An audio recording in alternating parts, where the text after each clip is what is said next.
direitos autorais definem posse sobre obras intelectuais, sejam elas literárias, artísticas ou até mesmo científicas. Esse é o tema da nossa entrevista de hoje. Direitos autorais. Até que ponto o reconhecimento da paternidade de uma obra tem fundamento e como fazer para evitar dores de cabeça com a justiça? Para falar sobre esses e outros temas, eu vou conversar com o professor de Direito daqui do UniP, o professor André Cabral. Professor, seja bem-vindo ao UniP TV, tudo bem? Tudo bem. Bom, para começar, falar de direito autoral é falar de propriedade intelectual? Até que ponto isso engloba e como esses temas se completam? Bem, primeiramente eu queria agradecer o convite da UniP TV, na sua pessoa, Amanda, por ter a oportunidade de falar um pouco sobre um tema que nem sempre recebe a devida atenção, até mesmo no meio acadêmico, e a gente sempre encara essas oportunidades como uma oportunidade muito especial, né, para esclarecer dúvidas e que a gente possa deixar uma semente aí para todos, né, para se interessar mais por um tema que é palpitante e, como a gente espera mostrar, é bastante diversificado. A sua pergunta é uma pergunta muito bem colocada, porque tem tudo a ver falar em direito autoral e propriedade intelectual. O problema é uma questão mais de classificação de cunho doutrinário. E aí eu explico. É como se o gênero de tudo que é considerado bens imateriais pertencesse à chamada propriedade intelectual. Então, é como eu vou fazer aqui uma pequena analogia de uma árvore. O tronco da árvore principal, o tronco que sustenta, né, a base da árvore, seria a propriedade intelectual. E esse tronco depois teria uma ramificação muito forte seria o direito de autor, o direito autoral, que nele se enquadra as obras, por exemplo, como poesias, músicas, os projetos arquitetônicos, as esculturas, pinturas e etc. E a outra ramificação, ou outro tronco, nessa subdivisão, seria a propriedade industrial. Essa, por sua vez, seria aquela voltada mais à atividade econômica propriamente dita, e não ao discernimento intelectual e artístico como a primeira. Então, na propriedade industrial, ficariam as marcas, as patentes, os desenhos industriais, os cultivares, as indicações geográficas e outros institutos aí mais voltados à atividade econômica. Então, falar realmente de direito do autor é sim falar em propriedade intelectual. Independente dessas duas ramificações, a patente, o fato de patentear sempre é o mesmo caminho ou não? São coisas diferentes. Aí é que está. Cada instituto jurídico criado tem uma espécie de procedimento e, quando não, de características próprias. A patente, por exemplo, ela é voltada para a invenção ou o modelo de utilidade, que significa algo bastante novo e que salta ao estado da técnica.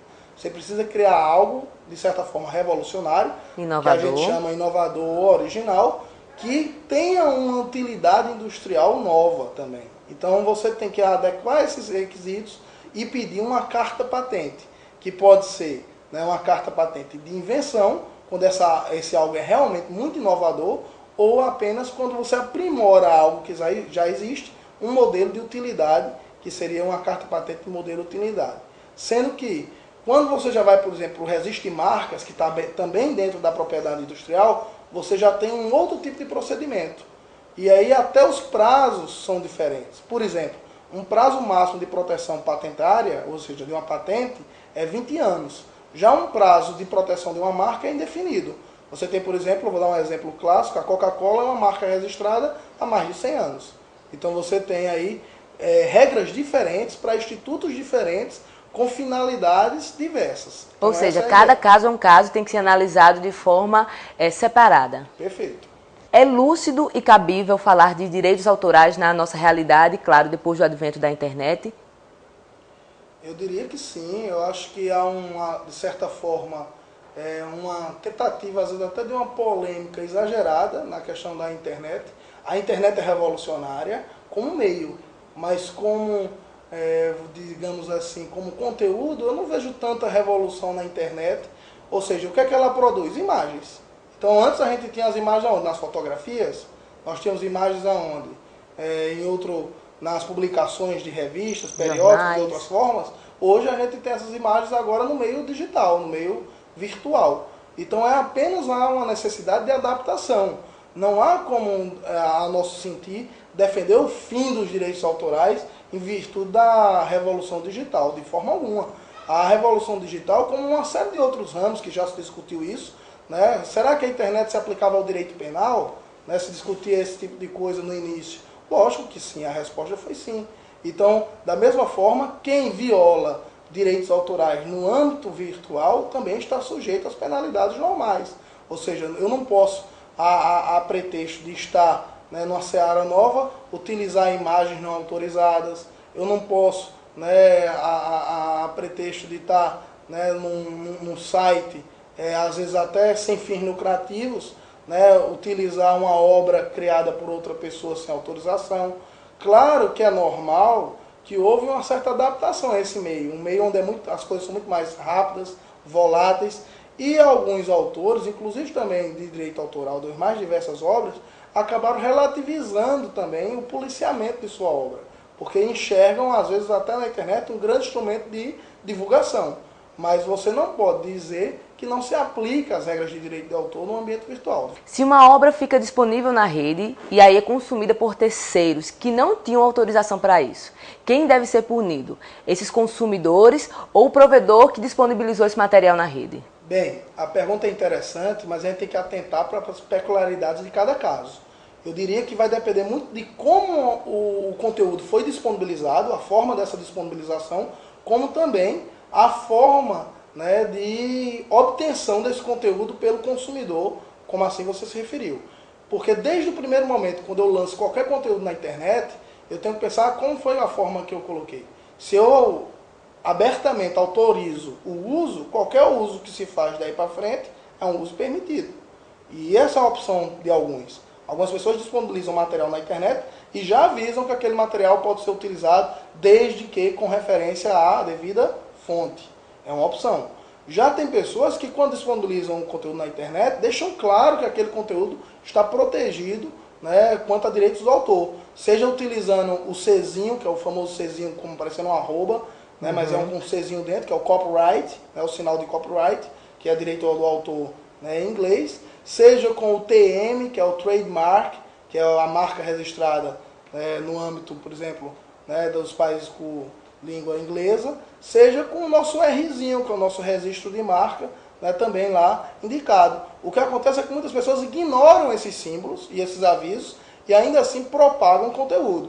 Está muito comum hoje em dia os próprios autores, os próprios donos das obras disponibilizarem na internet de forma gratuita a sua obra. E aí eles acreditam que isso vai refletir no número de ingressos vendidos para os shows. E obviamente eles ganham em relação a essa parte. Você acredita que a tendência é essa, os artistas se conscientizarem em relação a esse policiamento que existe dentro da internet e disponibilizar suas obras de forma gratuita e, claro, consciente?